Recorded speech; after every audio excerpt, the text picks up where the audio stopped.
Eu escrevi 5 livros pela misericórdia do Senhor, e tem 4 sendo vendidos ali atrás. Então, o último é esse aqui, Derramarei o Meu Espírito.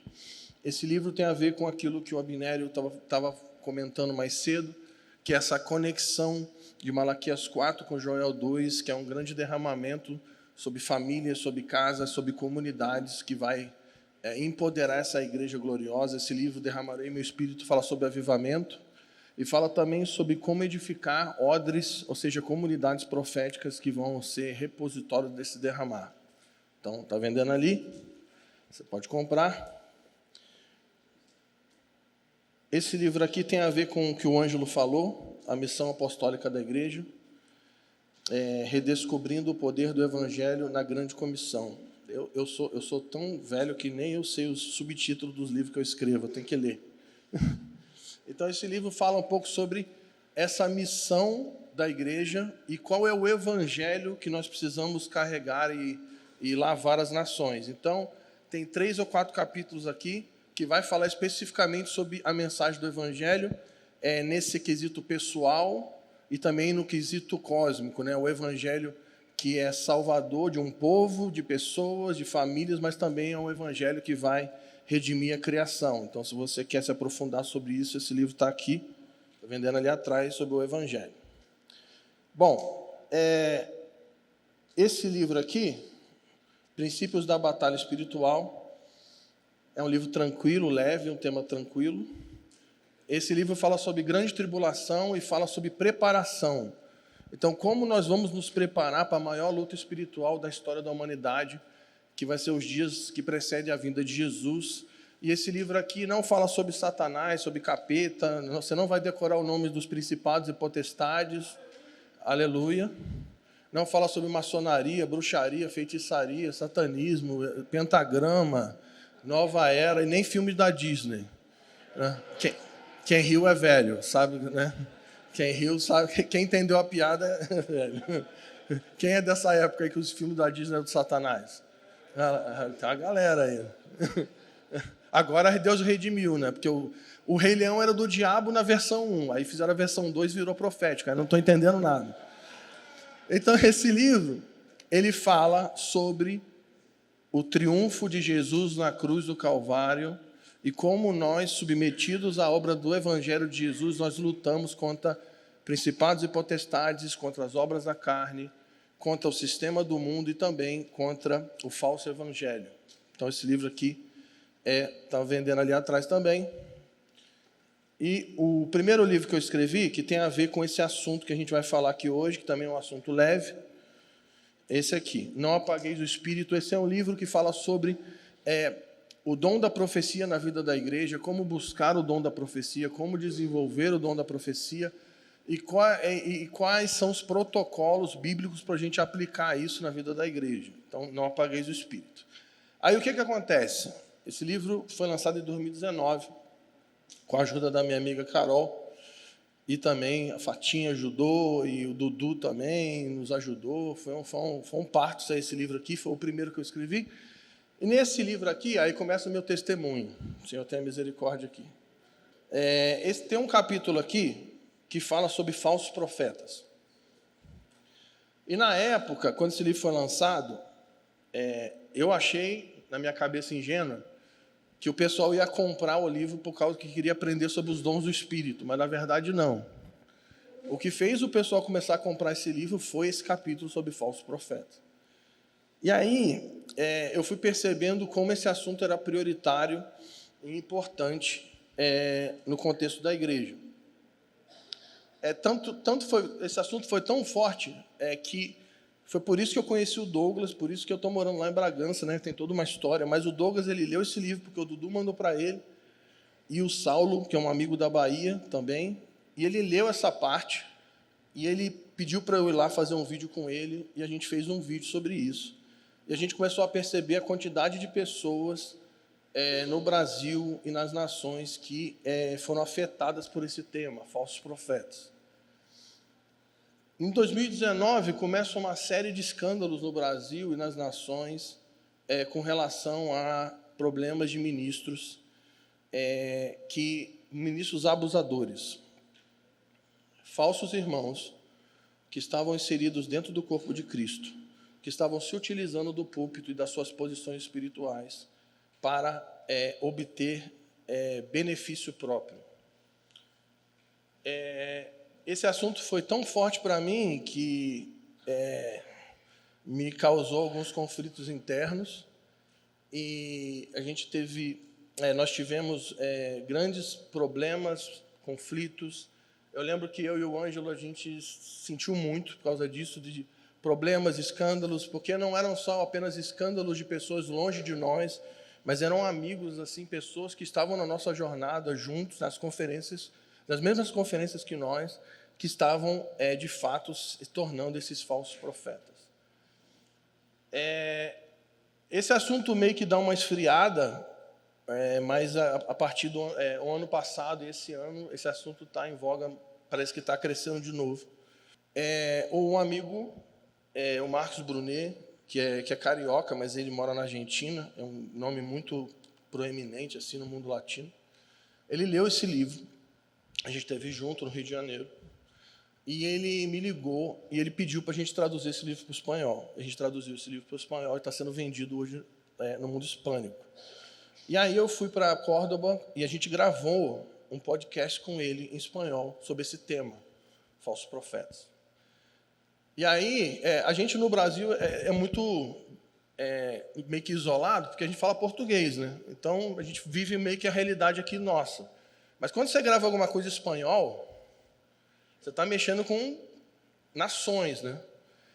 E aí o que aconteceu foi que tanto as redes do Marcos, o ministério do Marcos foi inundado de e-mails e mensagens de pessoas do mundo inteiro que estavam sendo afetados por esse tema, falsos profetas, pedindo ajuda, pedindo socorro. Nesses últimos meses, a gente tem visto problemas internacionais, líderes globais e pessoas, mais uma vez, no nosso âmbito, pessoas que estão nas nossas escolas, que aparecem nas conferências.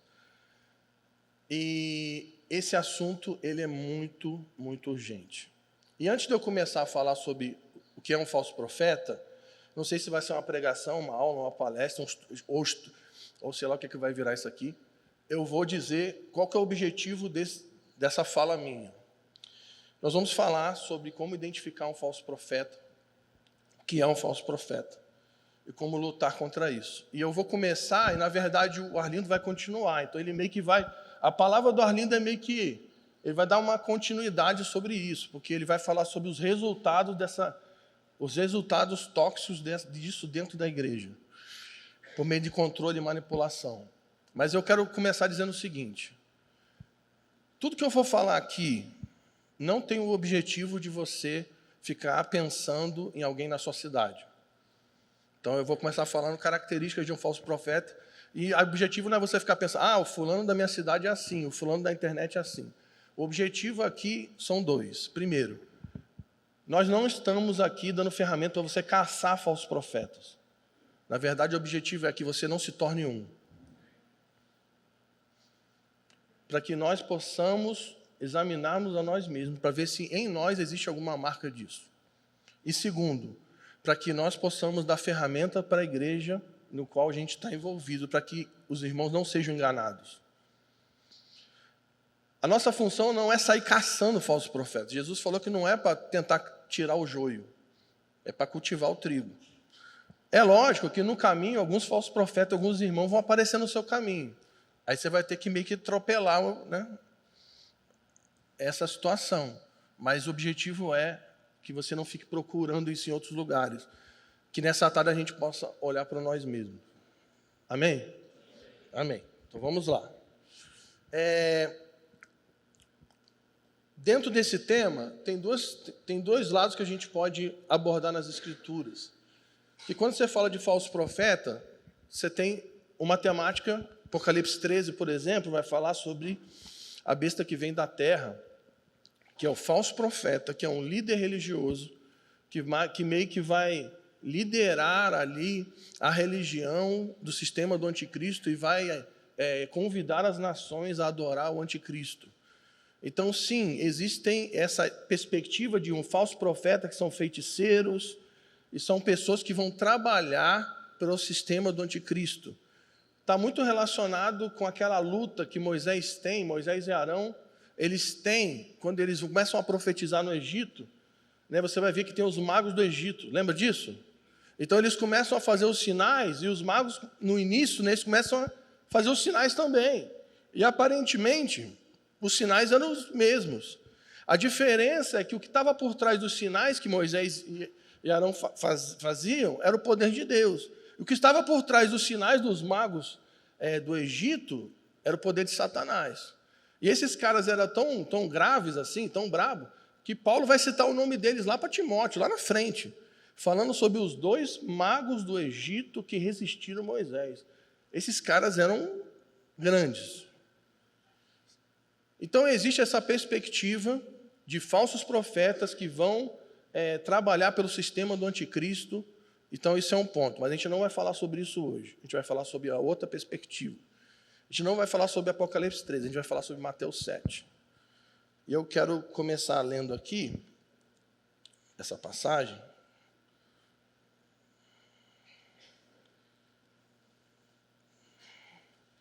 Que é o final do Sermão do Monte, onde Jesus vai alertar os seus discípulos com relação aos falsos profetas.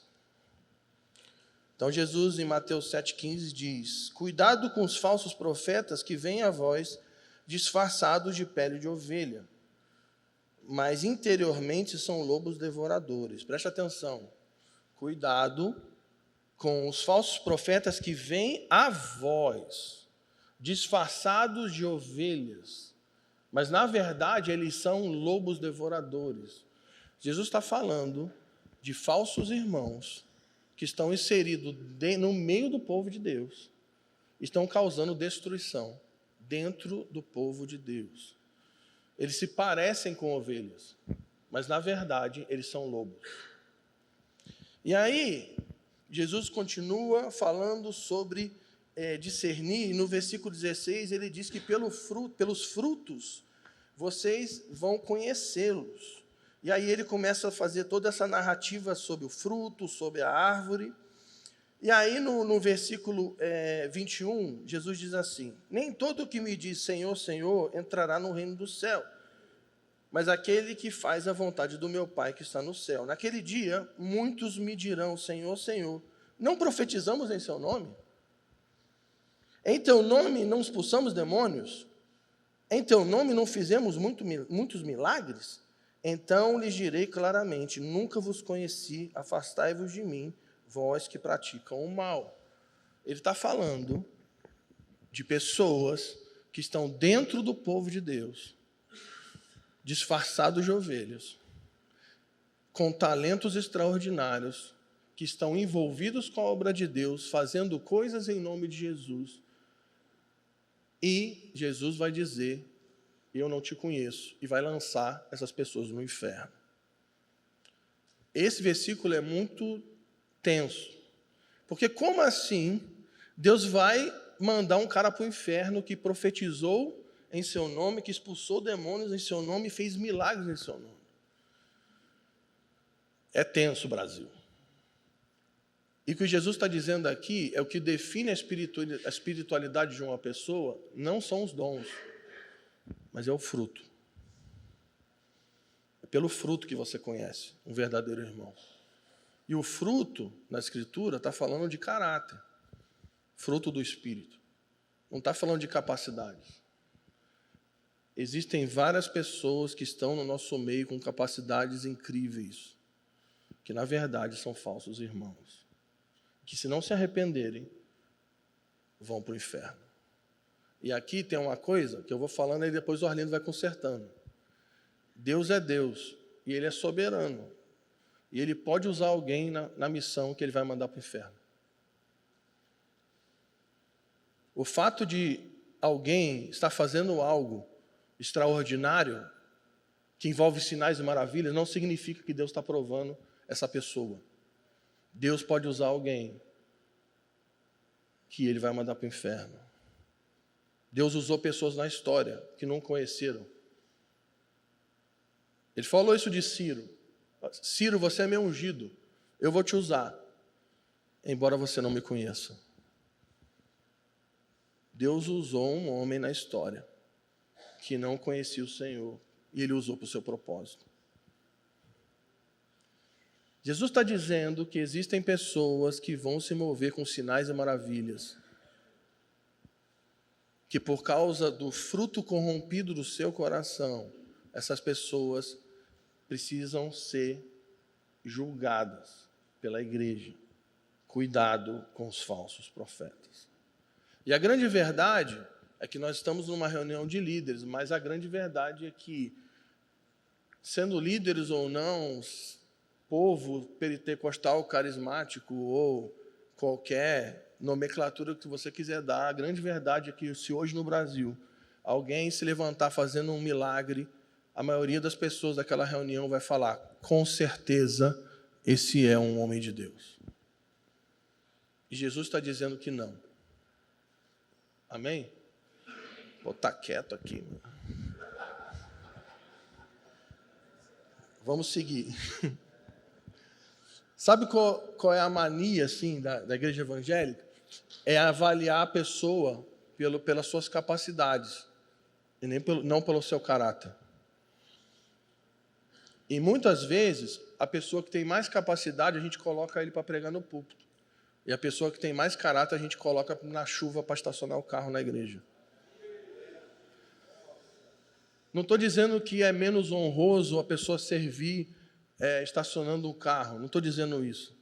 Estou dizendo que na nossa ordem de espiritualidade, a gente muitas das vezes olha mais as capacidades e os dons do que o caráter. E nós precisamos lutar contra esse pensamento. Isso é uma fortaleza que precisa ser quebrada. Isso é um sofisma. Amém? Então vamos lá. Se a gente vai falar de falso profeta, tem um cara na Bíblia que é a referência das referências de falso profeta. Pedro é um cara que aponta, quando ele está falando de falsos profetas, ele vai comparar, em 2 Pedro capítulo 2, ele vai comparar os falsos profetas com um cara, o nome dele é Balaão. Então isso está lá em 2 Pedro capítulo 2, a partir do versículo 1. E Balaão é o cara aí do falso profeta. Quando você fala de falso profeta na Bíblia, você lembra de Balaão. Tanto é que lá em Apocalipse, Jesus, quando ele vai confrontar a igreja, ele está falando que a igreja está se corrompendo por causa da doutrina de Balaão. Jesus está citando Balaão em Apocalipse como um modelo de comportamento de um falso profeta. E o que a gente vai fazer? A gente vai olhar a vida de Balaão e nós vamos observar a sua operação, o seu coração e a sua mensagem. Então a gente vai separar isso em 3 pontos. Como que Balaão operava, se manifestava, qual é o seu coração e qual é a sua mensagem, qual é o seu ensino. Porque a gente precisa diferenciar entre dons e doutrina. Então eu quero te convidar, se você está acompanhando, a abrir em Números. Vamos dar uma olhada aqui no ministério profético de Balaão. Números 22. Eu lembro quando eu e o Ângelo, falamos sobre isso na internet, num dos eventos da Mascalim. Cara, a quantidade de pessoas que entram em contato pedindo socorro é gigante. Mas vamos lá. Balaão, essa história aqui começa no Números 22, todo mundo que já conhece essa história. Balaque, ele é um rei que ele vai contratar os serviços de Balaão, que é um profeta conhecido, e ele manda os seus emissários até Balaão para contratar Balaão para amaldiçoar por meio de dons proféticos do povo de Israel. E aí, você começa a ver os negócios aqui de Balaão, o falso profeta, que Jesus falou em Apocalipse, e Balaão, falso profeta, que Pedro está dizendo lá que que é o parâmetro, e tu começa a falar assim, pô, bicho, complicado. Por exemplo, Números 22, no versículo 9, diz assim, então Deus veio a Balaão e falou. Pô, bicho. Balaão é o que ele é mesmo? O que diz aqui? Que Deus? Não, Deus não só falou, não. Deus veio até ele e falou com ele. Balaão conhecia a presença de Deus. Balaão conhecia a voz de Deus. Balaão não era um feiticeiro, invocador de outros... Não está escrito isso aqui. Que ele era um invocador de Baal, de Astarote, sei lá de quê, dos deuses. Que ele era um feiticeiro, invocador de demônio. Não. Balaão, falso profeta, é alguém que conhecia a presença de Deus. E alguém que ouviu a voz de Deus. Isso está no versículo 9. No versículo 20 tem de novo isso, que o Senhor veio a Balaão e falou. Aí no versículo 31, vai dizer o seguinte, então o Senhor abriu os olhos de Balaão e ele viu o anjo do Senhor. Agora ficou maneiro. Porque ele não era só o cara que conhecia a presença de Deus e conhecia a voz de Deus, ele também tinha olhos abertos para ver o invisível. Ele via os anjos. E aí, com certeza, pô, se o cara vê anjo, imagina. O cara vê anjo. Tem gente que vê anjo toda hora, né? Caramba. Hã? O que ele falou? E o burro viu primeiro. Até o burro do Balaão era vidente.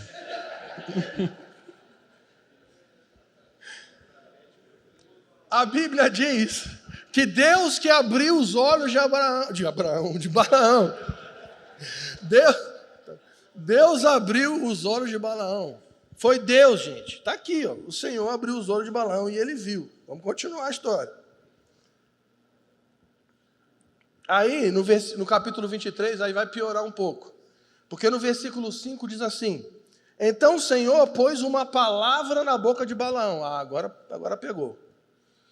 Porque ele é o falso profeta, que conhece a presença de Deus, conhece a voz de Deus, tem olhos abertos, e Deus coloca palavras em sua boca. No versículo 19, Balaão profetizou uma frase que todo mundo aqui que se prega já falou algum dia pregando. Deus não é homem para que minta, nem filho do homem para que se arrependa. Gente, vamos lá. Isso é uma verdade, sim ou não? Então, está aqui, foi o cara que falou. O falso profeta. Deixa eu falar um negócio polêmico. Aí depois o Arlindo vai consertando tudo depois no final. O que define um falso profeta não é a assertividade daquilo que ele fala, mas o seu coração. Porque Balaão nunca errou uma profecia na Bíblia. Tudo que Balaão falou e profetizou aconteceu. E a Bíblia chama ele de falso profeta. Talvez, até aqui você chegou com esse pensamento, não, esse cara tem dons extraordinários, ele fala, as coisas acontecem, ele tem palavra de conhecimento. Com certeza ele é um homem de Deus. A resposta é não. Deus colocava palavras na boca de Balaão e ele profetizava as palavras de Deus. Está na Bíblia. E a gente ainda repete as palavras que Balaão profetizou. E ele é um falso profeta. E aqui vai, né, são muitas polêmicas nessa tarde. Isso quer dizer que um falso profeta pode profetizar palavras certeiras e um verdadeiro profeta pode errar uma palavra. E como é que você julga a espiritualidade? Não é quem é melhor nos dons, mas é pelo fruto. Aleluia. Então vamos seguir. Aí você fala assim, mas ele não pode piorar, mas aí no caso pode, porque no versículo 24, no capítulo 24, perdão, de Números, agora Balaão vai chegar no ápice do ministério profético dele. Números 24, no versículo 17, Balaão vê a Jesus. Olha o que ele diz. Números 24, 17. Eu o vejo, mas não agora. Eu o contemplo, mas não de perto. Virá uma estrela de Jacó, de Israel, que levantará um cetro que ferirá as fronteiras de Moabe e destruirá todos os filhos do orgulho. Quem é a estrela de Jacó que está vindo para destruir os inimigos do povo de Deus e julgar os filhos do orgulho? Jesus. Tem uma profecia messiânica na Bíblia que quem profetizou ela foi um falso profeta. Tempo. O comentário do Juan é o melhor. Sal. Só os cariocas entendem esse negócio, né? Qual o resumo aqui da operação de Balaão? Balaão é um cara que conhecia a presença de Deus, conhecia a voz de Deus, tinha olhos abertos para ver o invisível. Deus colocava palavras na boca dele e ele olhou e profetizou sobre Jesus. Mesmo assim, ele é um falso profeta. Que se Jesus está citando ele como um padrão de iniquidade em Apocalipse, creio eu que Deus mandou ele para o inferno. Então, a operação de um falso profeta ou de um falso irmão, ela é muito parecida com a de um verdadeiro profeta. Se você olhar apenas as suas capacidades externas, os dons, os carismas, a eloquência, se você olhar apenas isso, a probabilidade de você errar é grande. Mas, então, vamos para o segundo ponto. Então, como que a gente sabe o que define Balaão como falso profeta? O seu coração. E aí a gente volta para o capítulo 22, e aqui vai ter um versículo que é muito forte, que Pedro vai usar isso lá na frente para falar sobre a marca de um falso profeta, um falso irmão dentro da igreja. No versículo 7 de Números 22 diz assim: Então os chefes de Moabe e os chefes de Midian saíram levando o pagamento pelos seus encantamentos. Balaão era um profeta conhecido, que tinha um preço conhecido pelos seus oráculos. Ele era alguém que profetizava em troca de pagamento. A principal marca de um falso profeta, de um falso irmão, de um lobo, é alguém que está envolvido com a obra de Deus, buscando benefício próprio.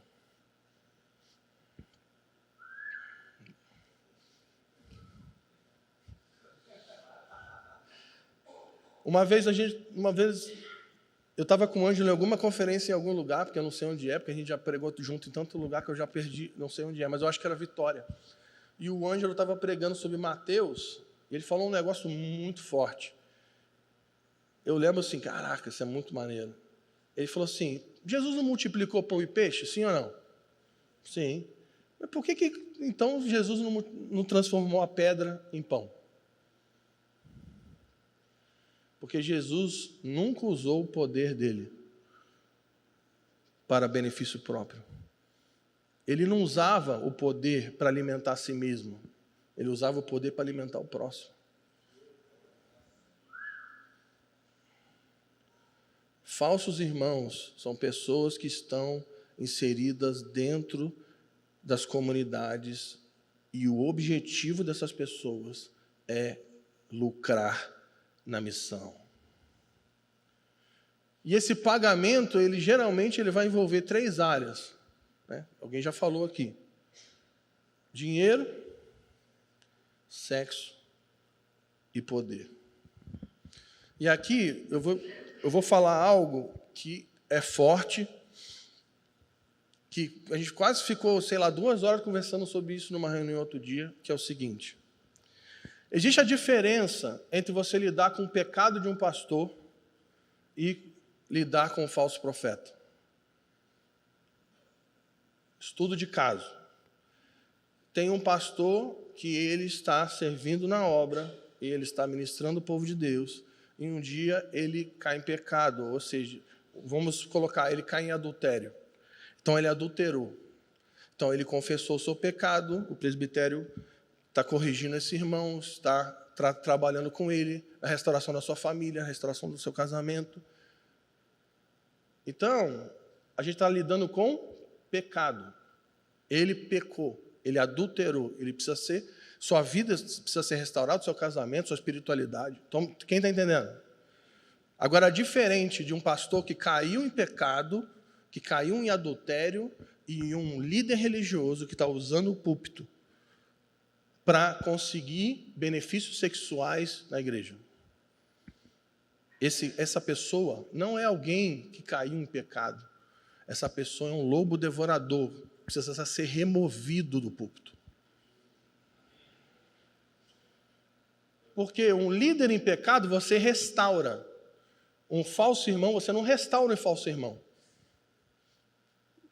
Porque, imagina, ele é um predador sexual que está usando dos dons para buscar benefício próprio. Aí você vai restaurar ele. O que a palavra significa, a palavra restaurar? Voltar ao que era. Então você está botando ele de novo no mesmo lugar. Essa pessoa não precisa ser restaurada, ela precisa se converter.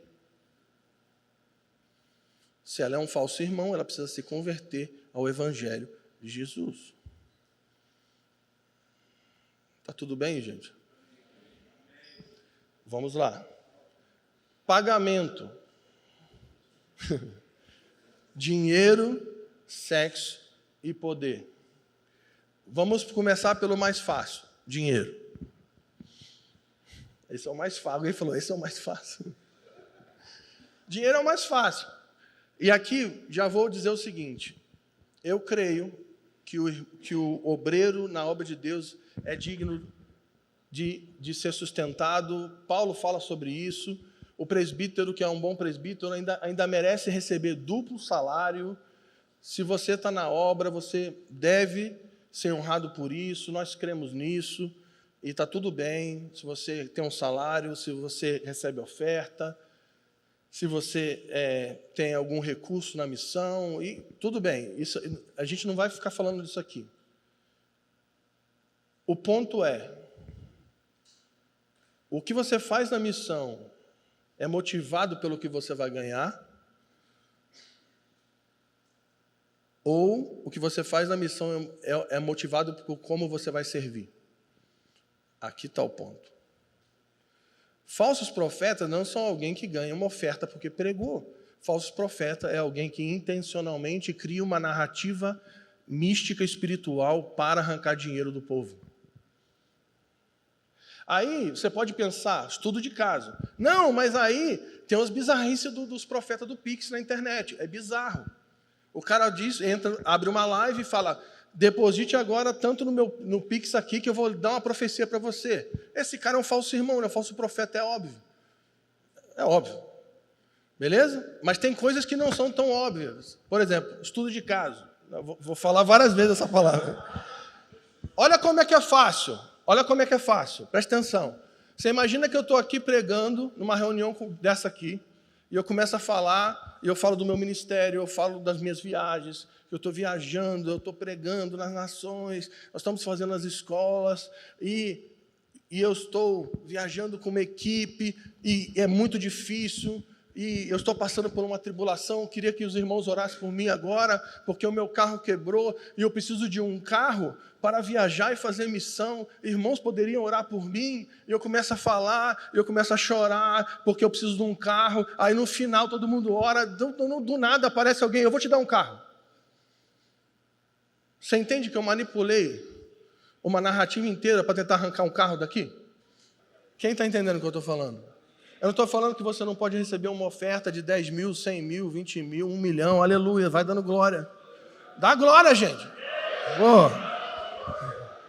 A questão é, intencionalmente você está fazendo um movimento por meio de uma pregação, de um discipulado, que está visando buscar lucro financeiro? Esse é o problema. Eu já viajei, já preguei em tudo quanto é lugar que você imagina nesse país. eu nunca pedi uma oferta para pregar. Inúmeras vezes as pessoas perguntam, qual é o preço para você vir aqui? Eu falei, não tem preço.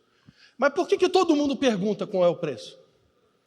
Por que toda vez que alguém te liga para pregar, ele pergunta, quanto você cobra para vir? Por quê? Porque é normal cobrar. Eu nunca cobrei. Tem os boletos lá, eu pago, e Deus paga, e está tudo bem. Mas, a gente está falando de oferta, mas você como pastor, discipulando alguém com dinheiro, você pode manipular essa pessoa com como você chora das suas pitangas para o teu discípulo.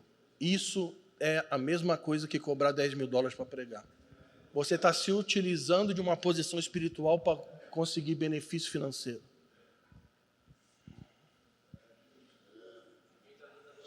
Ninguém está rindo agora. Dinheiro. Uma vez eu estava num culto, numa reunião, e um cara veio pregar, um preletor de fora. Esse dia foi muito divertido. E ele falou assim, vamos tirar a oferta primeiro. Aí, tirou a oferta. Ele, por quê? Porque se a oferta vem primeiro, eu prego com mais unção. Aí eu falei, entendi.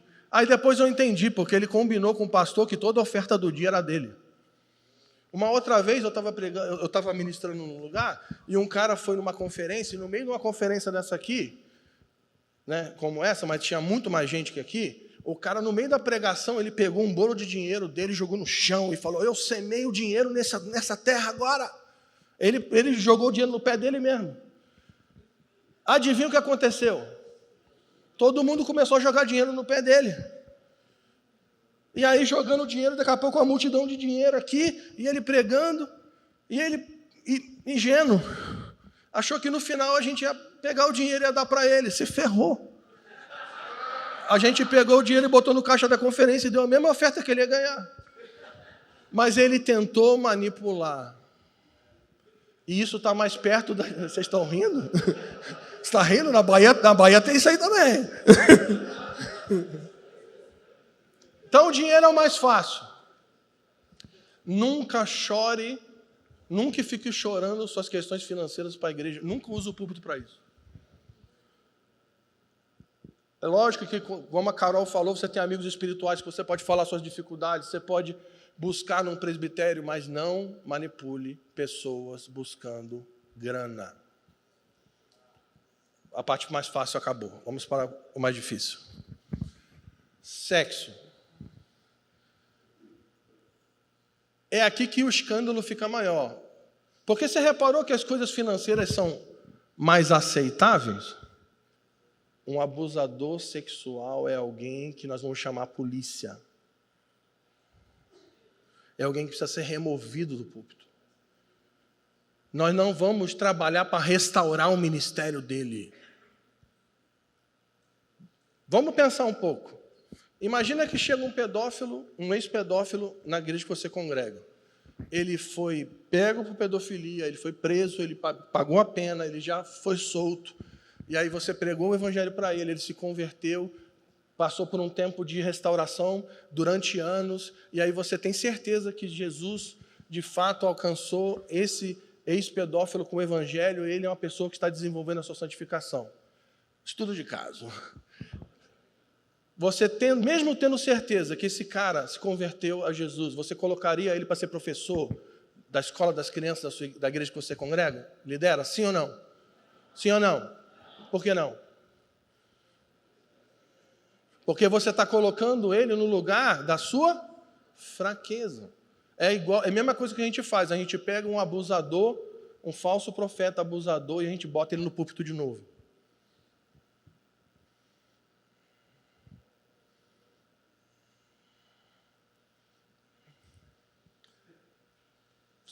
Pô, nem assovio teve.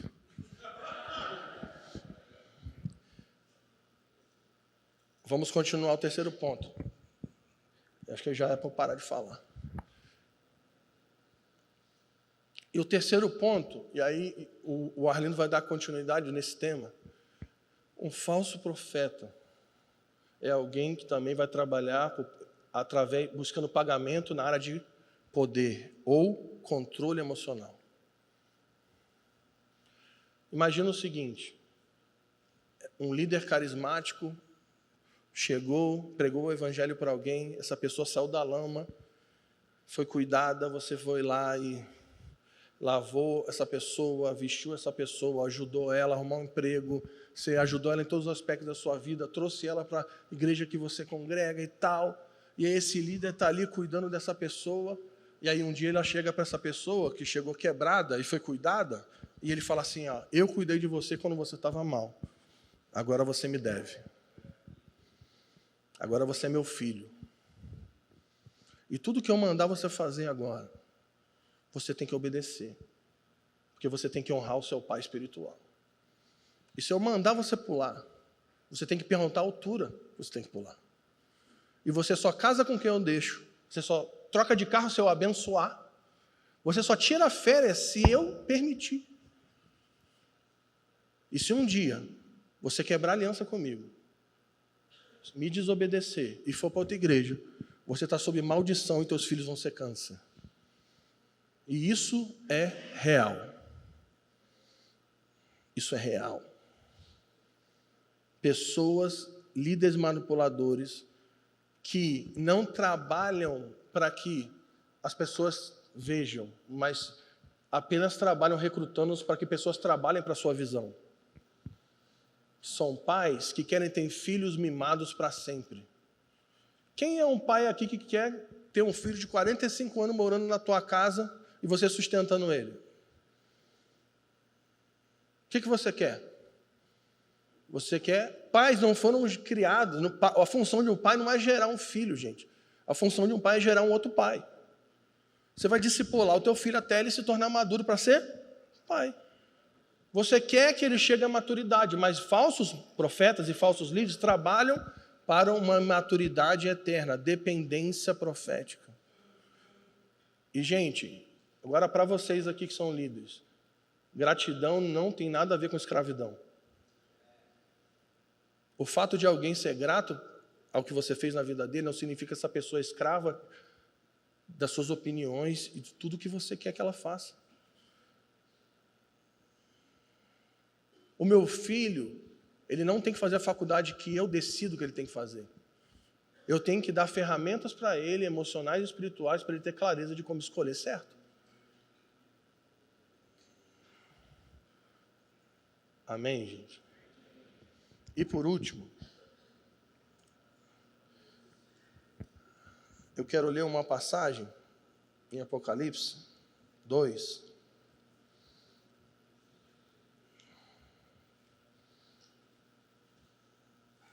Jesus vai falar sobre Balaão também, e aqui vai falar sobre a mensagem, ou a doutrina, ou o evangelho de Balaão.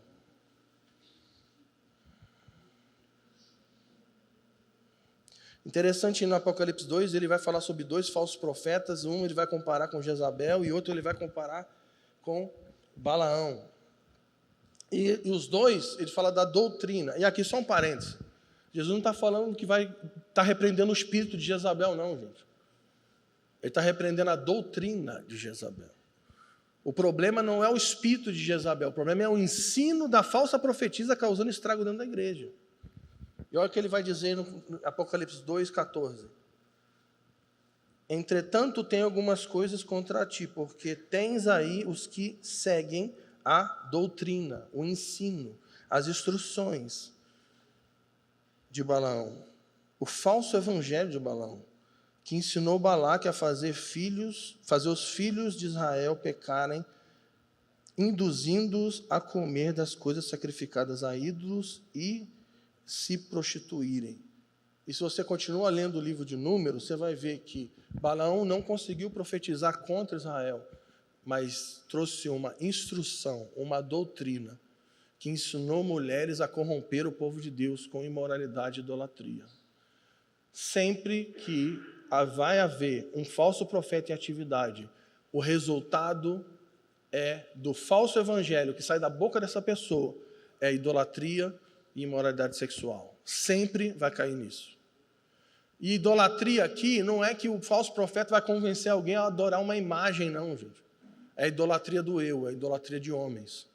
Vai manipular pessoas para que eles adorem ele mesmo. E isso vai cair em dependência emocional, que vai dar em imoralidade sexual. Resumindo, número 1, nós precisamos lutar contra isso. Nós precisamos pegar a lança de Finéias. O zelo do Senhor contra isso. O mesmo zelo que fez Jesus entrar no templo e chutar a mesa dos cambistas. O zelo que consome, o zelo pela casa. Nós precisamos resistir isso. E nós precisamos instruir os nossos discípulos a não serem enganados, nem por nós mesmos. E nós precisamos avaliar o nosso coração. Será que em mim existe alguma marca de alguém que está envolvido com a obra buscando algum nível de benefício pessoal? Porque já foram muito injustos com você, já te injustiçaram muito, e agora não, agora eu tenho que ganhar alguma coisa. Cuidado. Você não precisa buscar isso, você precisa encontrar arrependimento. E o Arlindo vai dar continuidade a essa palavra, falando sobre essa parte do poder, tal, manipulação, e vai consertar se precisa de alguma coisa. E eu quero fazer uma pergunta aqui. Se tem alguém aqui nessa sala que foi amaldiçoado por algum líder, recebeu alguma palavra de maldição, talvez você se desconectou do ministério e você ouviu palavras horríveis, palavras até talvez em nome de Jesus, que amaldiçoaram a sua família, que feriram as suas emoções. Talvez isso aconteceu há 10, 15 anos atrás. Mas até hoje, quando assuntos como esse voltam, você sente uma dor e isso afeta as suas emoções. Isso te desestabiliza.